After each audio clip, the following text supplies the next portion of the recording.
Tell him the story. Tell him the story. So we talking about rumors, right? Yeah. And we, when you Google his name, there's a rumor that pops up that he was Diddy's boy toy. Oh, shit. 50 Cent just dropped a bombshell, and it's sending shockwaves through the industry. He's breaking his silence on one of the most chilling and unresolved mysteries in hip-hop history, the untimely death of the legendary Mobb Deep rapper, Prodigy. And here's the kicker. According to 50, that whole story about Prodigy choking on an egg, it reeks of suspicion. He's not buying it, and now word is spreading that 50 is working on a no-holds-barred documentary that might finally crack the case wide open. Prodigy wasn't just a lyricist, he was a truth-teller, and before his passing, he left a trail of provocative breadcrumbs. In an open letter, he took direct aim at Jay-Z, accusing him of cozying up to the Illuminati and making dark alliances. Prodigy claimed Jay-Z had sold out, aligning himself with the sinister forces that hold the music industry in their grip. He didn't stop there. Prodigy was reportedly working on an ambitious musical project, one that promised to pull back the veil on the shadowy elite who call the shots behind the scenes. But then, just as the pieces were falling into place, tragedy struck. Prodigy passed away under mysterious circumstances, and that groundbreaking musical never saw the light of day.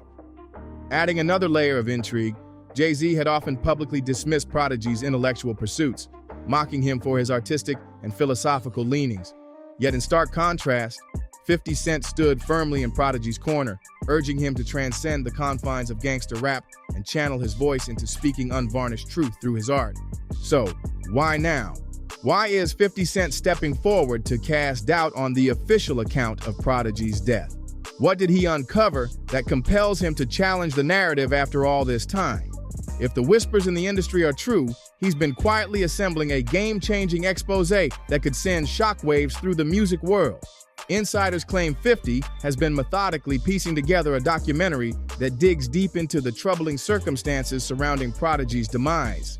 If this project comes to fruition, it could upend everything we thought we knew, exposing secrets that some of the industry's biggest names, including Jay-Z, may have worked hard to keep under wraps. The world thought they understood the rap game. They thought they had it all figured out. But what went down between 50 Cent and Prodigy flipped that script on its head, and it wasn't about clout chasing or some calculated industry move. These two didn't just work together. They shared a genuine, deep-seated respect. When 50 brought Mobb Deep into the G-Unit fold back in 2005, it wasn't just another record deal. He didn't just sign them and walk away. No, on day one, he rolled up with brand new Porsches for Havoc and Prodigy. That wasn't just about showing off, that was a statement. 50 believed in them, saw their value, and was willing to invest in their future right from the start. Prodigy felt that loyalty and never held back when it came to expressing his admiration for 50. In a 2012 RapTea TV interview, he declared, "50 can do no wrong in my eyes." It wasn't just words, it was real, ride or die respect. And their bond only grew deeper when life threw curveballs their way. After 50 survived being shot 9 times outside his grandmother's house in Queens in 2000, a moment that could have ended everything, Prodigy was one of the few who visited him in the hospital. That's not industry friendship, that's family-level loyalty. Their connection stayed solid through thick and thin. In 2006, when Prodigy found himself behind bars, the police tried to play dirty. They pressured him, hoping he'd turn on 50, but Prodigy stood firm. No snitching, no backstabbing. He kept it 100. That's the kind of bond they had, unshakable. Ride or die, no matter the cost. When Prodigy passed away in 2017, 50 stepped into a role he'd never taken on before. He spoke at Prodigy's funeral, something completely out of character for him. In his own words, he said, "I never spoke at a wake or funeral before, but I felt I had to say something." His voice carried pain, respect, and loss. On social media, he paid tribute, writing, "Rest in peace, Prodigy, God bless you," and the sincerity in his words was undeniable. Even in his memoir, 50 didn't hold back from honoring Prodigy's legacy. He painted a picture of a man who was more than a rapper, a sharp mind, a lifelong learner, a person shaped by his mother's encouragement to embrace the arts. But for all the love and loyalty they shared, their story wasn't all smooth sailing. A darker, more complex chapter loomed on the horizon. 50 Cent didn't just stop at calling out the suspicious circumstances around Prodigy's death. He turned his attention to Jay-Z's role in the larger story. 50 alleged that Jay-Z not only baited Prodigy into keeping his music street-focused, but also ridiculed his artistic ambitions behind closed doors. And once you revisit what Prodigy was saying, the open letter, the Illuminati accusations, you start to wonder if Jay-Z really did have something to lose by letting Prodigy speak freely. Maybe, just maybe, Jay was working behind the scenes to keep Prodigy's voice from getting too loud. This tension didn't spring out of thin air. The animosity between Prodigy and Jay-Z had deep roots, stretching back to 1998. That's when Jay-Z dropped the track Money, Cash, Hoes, and delivered a line that reverberated through the hip-hop world. It's like New York's been soft ever since Snoop came through and crushed the buildings. That wasn't just a casual dig. Jay was referencing the moment in Snoop Dogg's New York, New York music video where Snoop symbolically stomped on New York skyscrapers. That video was a flashpoint in the East Coast-West Coast feud, a moment when tensions were at their peak. To make matters worse, Snoop was embroiled in a beef with Mobb Deep at the time. By dredging up that image, Jay-Z wasn't just stirring the pot, he was opening old wounds. And let's not forget, Jay and Snoop had always been cool. So when Jay dropped that bar, it felt like a subtle endorsement of Snoop's stance, even if that meant throwing his own city under the bus. For many New Yorkers, Prodigy included, it felt like a slap in the face. Prodigy didn't see that line as just another rap lyric. He took it personally. To him, it wasn't just a diss, it was a betrayal. During the height of the East Coast-West Coast rivalry, while Prodigy and Biggie were on the front lines calling out Suge Knight and Death Row, Jay-Z stayed on the sidelines. He didn't speak up, didn't throw his weight behind the East, and for Prodigy, that silence was deafening. It signaled that Jay-Z wasn't willing to defend his city when it mattered most. To Prodigy, Jay-Z wasn't just neutral, he was complicit. By staying quiet and then later resurrecting a divisive moment from the coastal feud, Jay-Z was turning his back on the East Coast. For Prodigy, it wasn't just about rap supremacy. It was about loyalty, respect, and standing up for where you come from. And in Prodigy's eyes, Jay-Z had failed on all counts. And as the years rolled on, that old beef between Jay-Z and Prodigy didn't just fade, it reignited with a vengeance. When Prodigy began speaking out about the shadowy forces pulling the strings behind the scenes, all that unresolved tension came flooding back. To Prodigy, Jay wasn't taking a stand.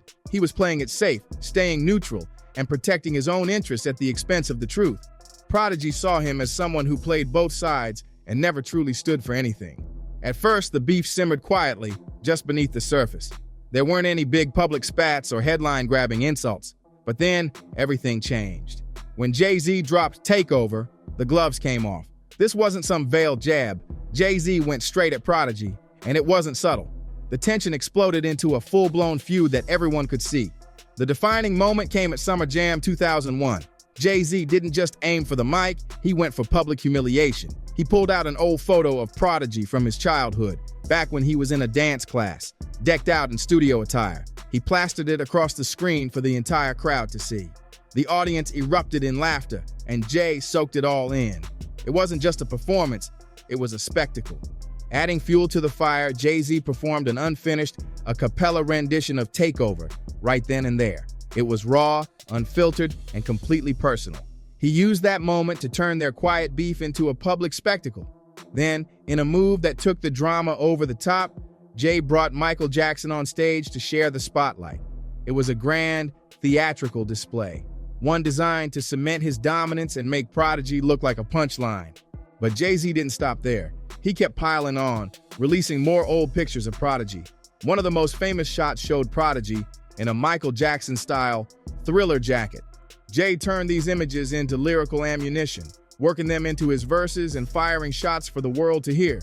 It was calculated, relentless, and meant to embarrass Prodigy on the largest stage possible. Still, Prodigy wasn't the type to back down. He held his ground and stayed ready for whatever came his way. Word on the streets was that after that Summer Jam stunt, Prodigy wasn't taking any chances. He was strapped and prepared to defend himself. And as the tension continued to escalate, a strange shift happened.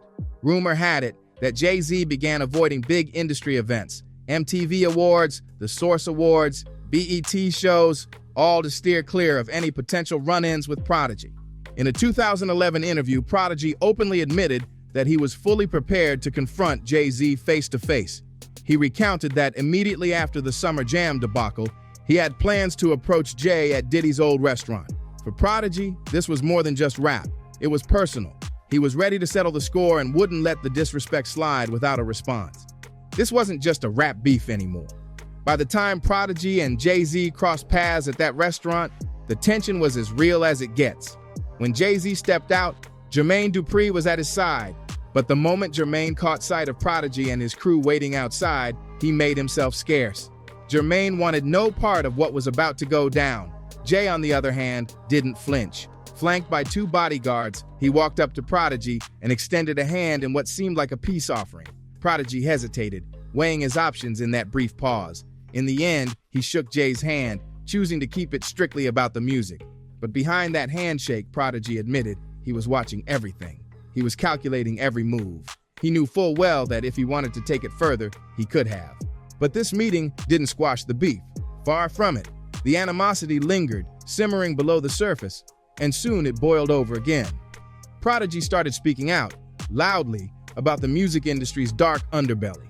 He claimed that Jay-Z wasn't just a bystander. He was a player in a much bigger, shadowy game. Prodigy's accusations pointed directly at the Illuminati. He suggested that Jay-Z wasn't just aware of this secretive network, he was in it. He was complicit. In 2007, while serving time on a weapons charge, Prodigy turned up the heat. He penned an open letter aimed squarely at Jay-Z, and he didn't hold back. The letter didn't just reignite their feud, it set it ablaze. Prodigy hinted that Jay-Z had ties to hidden forces that went far beyond music. These were powers that manipulated the industry, controlled the media, and influenced society on a massive scale. Prodigy claimed that his moment of clarity came back in 1996. He described it as the instant when the fog lifted and he saw the industry for what it truly was. To Prodigy, the music business wasn't just about chart-topping hits or making a name for yourself. It was part of a much larger system, a system built on lies, manipulation, and control. He wrote about how the industry was entangled with government agencies, religious institutions, political organizations, and even financial entities like the Federal Reserve and the IRS. In Prodigy's eyes, all of these forces were connected. All of them were part of a grand illusion designed to keep people in the dark. In that letter, Prodigy declared that everything society had been taught to believe in, every institution, every structure, was nothing more than another layer of deception. It was a carefully constructed facade. And according to Prodigy, Jay-Z was no innocent bystander. He wasn't just a rapper caught in the system. He was fully aware of how it worked. He understood the rules, and he played the game, knowing exactly what was at stake. At that point, Prodigy wasn't holding anything back. He took aim directly at Jay-Z, accusing him of deliberately hiding the truth from the public. According to Prodigy, Jay wasn't just a neutral player. He was actively protecting the system. Prodigy didn't mince words. He declared, Jay-Z knows the truth, but he chose sides with evil. To Prodigy, it wasn't about staying quiet. It was about a deliberate choice. He believed Jay had aligned himself with forces he referred to as the Beast, all to maintain his status and acceptance in the corporate world. This wasn't just a passing thought for Prodigy, it was a mission.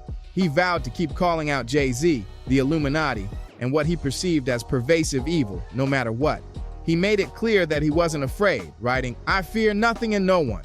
I'm fearless because the truth has set me free from the Illuminati mental enslavement, and I have been empowered by God and the universe. These weren't just words. This was Prodigy's life's work, his raison d'etre. Many credit Prodigy with being the first artist to bring Illuminati conspiracies into hip-hop's mainstream discourse. He wasn't just chasing trends, he was laying down his beliefs years before anyone else in the industry even touched the subject. He planted the seed back in 1995 on LL Cool J's I Shot Ya remix with that now legendary line, Illuminati want my mind, soul, and my body. Secret society trying to keep their eye on me. That bar struck a chord, and Prodigy didn't stop there. He followed it up with, but I'ma stay incog, in places they can't find me, make my moves strategically. He didn't just drop a couple of lines and move on. By 2008, Prodigy had released a full track called Illuminati, where he declared, this is not a theory, the conspiracy is real.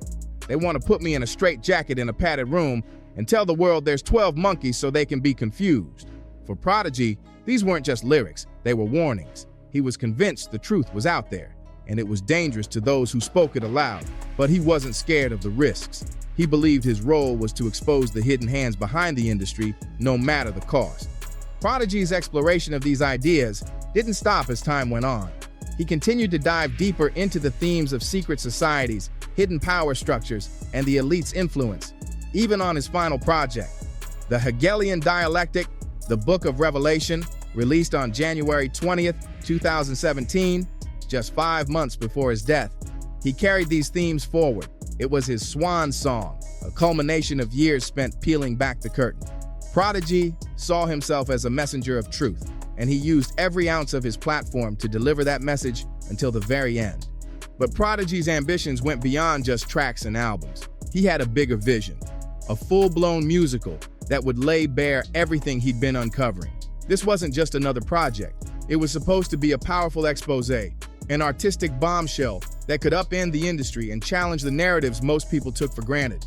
The potential for impact was enormous, but sadly, Prodigy never got the chance to see it through. On June 20th, 2017, tragedy struck.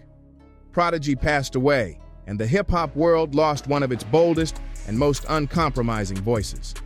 For decades, he had lived with sickle cell anemia, a condition that caused him immense pain and required frequent medical attention. So when the news of his death broke, many assumed it was a consequence of his ongoing health struggles. But then the official coroner's report came out, and it caught everyone off guard. According to the report, Prodigy's cause of death wasn't related to his illness. Instead, it stated that he had choked on a boiled egg while in the hospital. A boiled egg. Fans were stunned. The explanation felt too bizarre, too trivial for such a monumental loss, and the more people thought about it, the more questions arose. The mystery deepened when Prodigy's family decided to take legal action. They filed a lawsuit against Spring Valley Medical Center in Las Vegas, claiming that the hospital had failed to provide proper care in Prodigy's final hours. The court documents revealed serious allegations. The hospital staff allegedly neglected to keep his IV line functional and didn't adequately monitor his oxygen levels, despite clear orders from his doctors. These details only fueled speculation that something more sinister might have been at play. For Prodigy's fans, the official story never sat right. To this day, many believe he was silenced, targeted, because he was on the verge of revealing truths that powerful forces wanted kept hidden. And it's not just his loyal followers who feel this way. Even Kanye West weighed in on the controversy. During a conversation with Candace Owens, Kanye mentioned Prodigy's death and the claims he had made about unsettling rituals within elite circles. This wasn't just a passing remark. Kanye's comments stirred up significant attention, but then something strange happened. After the interview aired, YouTube took it down, and Candace Owens faced repercussions, with her account suspended for a full week. That move raised eyebrows. It felt like an effort to suppress a topic that certain people didn't want discussed. Later, Candace doubled down on her show, highlighting Kanye's remarks and emphasizing Prodigy's past statements about secretive, disturbing practices that he believed were pervasive in high-level industry circles.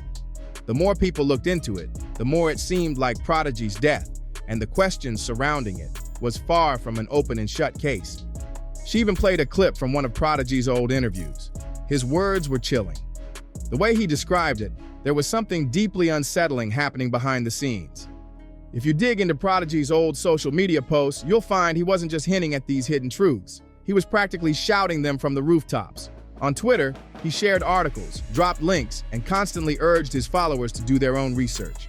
Back in 2014, he tweeted a shocking article about a United Nations warning to the UK, claiming there were voodoo rituals tied to so-called dark tourism. His caption for that post: "I told y'all them first, they doing X rituals on kids. Dumb people need to wake the F up." Prodigy wasn't pulling punches, and he certainly wasn't afraid to put these allegations out there for everyone to see. And it didn't stop at that one post. Prodigy often took to social media to call out what he believed was going on beneath the surface. He even went as far as saying, "Illuminati is preschool information." To me, that's like learning your ABCs. To Prodigy, the truth wasn't hidden in complex riddles or encrypted codes. It was plain to see for anyone willing to look, but most people, in his view, simply chose not to. He believed he had moved beyond the basic level of understanding and was speaking on a reality that many still refuse to acknowledge.